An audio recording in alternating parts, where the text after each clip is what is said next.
grip. Right? Yeah. 1, 2, 3. Here. If I hit 1, 2, 3. See where he's at here? Yeah. If I can take that back leg. The problem with going straight to that back leg is I haven't stopped your kick yet. And what if I'm off in my aim? You start to throw that back kick and I go, boom, and I run into this because I've missed that target. What we're looking at is stopping the hips. The hips are a lot easier to hit. I'm not hitting your leg, okay? I got a wider region, nothing personal, to hit with that hips. So as you go to throw, I go, boom, now I can take your supporting leg, okay? When you go to throw that, I'm stopping your hips. Now I can hit this line. But if I just go straight to your support leg, the problem with that is I've got a very narrow target to hit, and I've got to do it during a dynamic phase of you throwing that kick. If I miss, I'm in trouble. So what I want to do is stop your kick first. Defense is the #1 priority, not getting hurt. Hurting him is important, but you can't do that unless you do it first, which is keep yourself from getting hurt. So when you go to throw that kick, my first priority is stopping this. Now at this point, you're off balance, you're in an awkward position, and I can exploit what opens up. But if I just try to go straight to that leg, it's just like what we've talked about. Wing Chun a lot of times talks about simultaneous block and attack, and it's a great strategy. But if I try to do that at first point of contact, and you see a lot of people that do this. I'm standing here, you go to throw a hook, and I'm training, boom, step in and do this. And it looks great as long as you're actually throwing a hook. What happens if you're doing a fake hook cross, and I go, boom, because I have no accountability of your weapons at this point.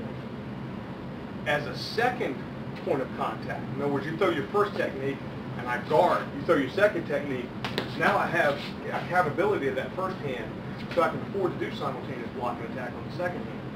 But if I just step in blindly from long range, which Wing Chun is meant to be a close range fighting system, from out long range, if you start throwing a technique, it can be a jab cross. If I'm stepping in and you're throwing a jab, doing pock and strikes, which looks good on paper, it's great as long as we're working this way, but what happens if it's a fake jab cross and I'm stepping in committing to this? This doesn't work well. Now, same situation. You throw that jab and I just pick up as a guard. Now if the cross comes, I can pick it up here. I can pick it up here. And if it's a fake jab cross, I've covered but I haven't committed my body, now I can still cover on it. But if I step in fully committed against that first technique, before I've got accountability of where at least one of your hands is, I'm taking a bad chance. Same thing is true when you're throwing that back kick and I go directly for your support leg without stopping that kick as it comes in. You're better off to check the attack and then take advantage. Because doing less than that, you may get away with it, but what if you don't? Schools against a round kick that will advocate using the Quan Sao. You know, you're throwing that round kick, I'm stepping in and bam, I'm making contact with the Quan against a round kick. Now you see the schools that use this method, usually the guys are padded up on their arms, the kicker's padded up on his leg. So when they're making that contact, it's padded arms against padded leg. You try this method against somebody like a Muay Thai throwing a kick like that, you walk away with broken arms. I mean, it's just, in my opinion, not the best method. It's force against force. When somebody's throwing a round kick, if I'm, come on a little closer. If I'm throwing a round kick at him, as I start to throw this kick, I point the knee at the target, okay? As the leg starts rotating to reach its target, that's when it's reaching maturity, when that kick is coming into its target and hitting kick to this target. Wow, good job. One more. Hard. Real hard. See how I can take all the power out of this? I take all the power out of that kick completely. So what I'm trying to do with this is the Tan is covering. The Gum Sao is stopping his kick. Okay, so I'm not eating the power of this kick. This isn't force versus force. I'm stopping this before the force reaches me. So as he goes to throw, I'm here and I'm stepping in and I'm covering it right here. Now, this leaves me close to his hands. So as soon as I make this contact, I want to get away from it. So when he throws, I'm going, boom. This is going to the groin immediately. And notice it takes my head back out of the way.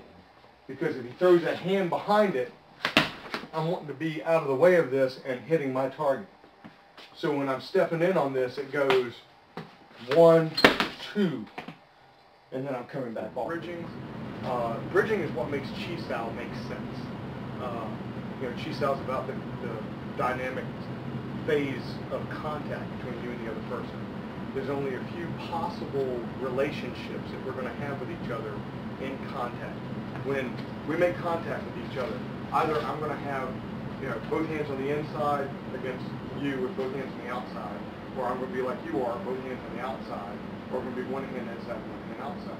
Well, Chi-Sao covers all of these possible relationships, both hands inside, one in, one out, both hands outside. Okay? So it covers all these possible relationships.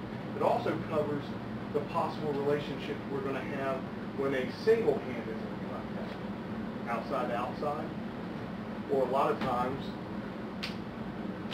inside to inside, single hand. Those are our possible relationships with single hand coverage. So in Chi-Sao, you're covering all those possible relationships. Now in fighting, bridge contact is about when he's got his guard up and we're fighting, getting in to cover this.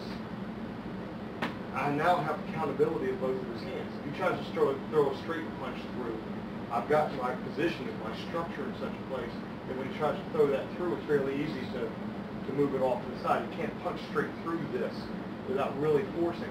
If he tries to really force his way through, that's what gives me opportunity.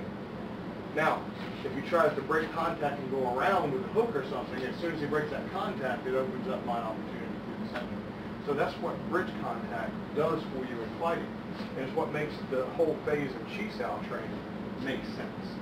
But you have to understand, when we get in that close, Chi-Sao and bridge contact is almost inseparable from China, or what a lot of people in Wing Chun call Chokyu. Chok is like to break, Q is the bridge, to break the bridge. The joint locking, the control techniques within that phase. When we get in close in a fight, I get in and I bridge this contact. He goes to throw something and I end up having to deal with this, and I hit, I start moving through this. This is where these types of movements make sense. When I bridge and I make contact here and I go boom, boom, I've hit here. This is where this kind of thing of making that control makes sense. Because, not a free-flowing punch. well, in the urban environment, okay, every other commercial on TV is a personal injury lawyer begging you to call them to sue somebody. The less damage I have to do to you by pummeling you into submission, the better off I am if I can learn to control this situation and get away rather than beat the dog crap out of you in a fight. I may have to strike once or twice to get that control, but China allows you that control, and it gives you options you don't have otherwise. I mean, sure, I can get into a fist fight with this guy, and hopefully through my training have enough skill and ability to beat him into submission and to defeat him. But how much damage am I going to do in the process? Right. Now, same situation. I come in, I make contact. He tries to throw a hook, for instance. As he goes to throw that hook, and I deal with this. One, right? Now, as soon as I've made that contact, I've hit him, I'm moving him. Now I can move into a control. I can get the hell out of here. I don't have to keep dealing with this guy.